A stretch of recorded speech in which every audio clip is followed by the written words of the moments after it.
"That's a funny smell, Mum," said Ambrose, flaring his nostrils. His mother raised her head and sniffed the air. "I can't smell anything funny," she said. She turned to the rest of her litter. "Can you smell anything funny?" she asked. Ambrose's 3 siblings raised their heads and sniffed. "No, Mum," they said. Ambrose's mother hopped forward to the wire front of her hutch. "Roland!" she shouted.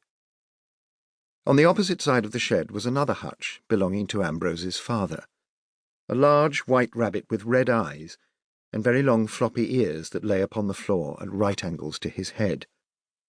Roland was rather elderly, having come to fatherhood late in life. He was also rather hard of hearing. He blamed this on the shape of his ears, which meant that his family often had to shout at him.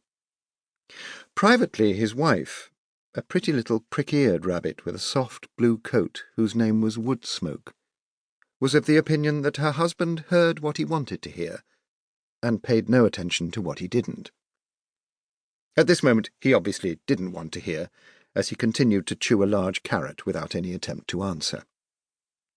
Once again his wife shouted his name, even more loudly, and this time Roland looked up, dropped his carrot, came to the front of his hutch, and with a jerk of his neck threw one of his long lop ears back over his shoulder, and turned his head a little sideways. "Did you speak, my dear?" he said in his deep voice. Woodsmoke sighed. She had seen this performance of her husband's so many times. It was a pantomime designed to present to the speaker his good ear, but sometimes it was the left one, sometimes the right. "Can you smell anything?" she asked. "Yes, my sweet," said Roland. "Carrot, hay, and of course rabbit." No, a funny smell. Ambrose says you can smell a funny smell." "Funny?" said Roland. He stared with his red eyes at the 4 young rabbits in the opposite hutch.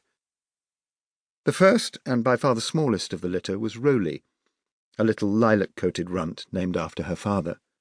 The second, April, was white with prick ears, and bore, in Roland's opinion, a great resemblance to Woodsmoke.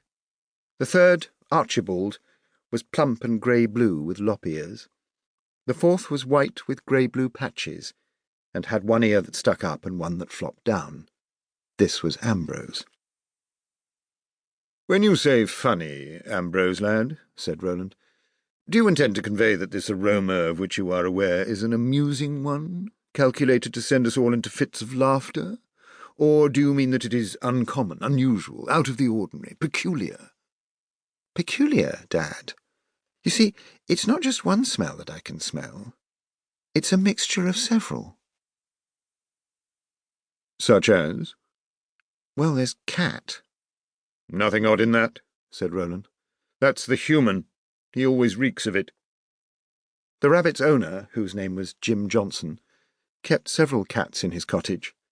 The cats would often snooze on Jim's bed, and as a result their smell clung to him, which, though he did not know it, was most offensive to his rabbits. "Yes, I know that," said Ambrose, "but it's stronger than usual. And I think there's another human with him, one that smells of something quite different." "Like what?" asked April.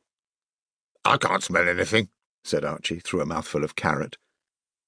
"Peppermint," Ambrose replied thoughtfully. "And I can smell onions and bread and some sort of flower, daisies, I think." "Ambrose has a very sensitive nose," said Woodsmoke with a touch of pride. "I should think he must have a nose like a bloodhound," Roland said with a snort. "What's a bloodhound, Dad?" April asked. "A hound, my dear, is a dog, and a bloodhound is a breed of dog with an incredibly sensitive nose. If it gets a whiff of something niffy, it can track it for miles and miles." "Dad," said Archie, "what's niffy?" "Means smelly, dear boy. Pungent, stinky, malodorous.